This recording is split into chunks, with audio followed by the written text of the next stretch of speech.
வணக்கம் நிகிதா.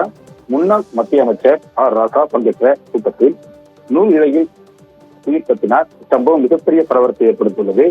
மயிலாடுதுறையில் பட்ஜெட் விளக்க பொதுக்கூட்டம் திமுக சார்பில் நடைபெற்று வந்த நிலையில் அதில் முன்னாள் மத்திய அமைச்சர் ஆர் ராசா பேசிக் கொண்டிருந்தார்.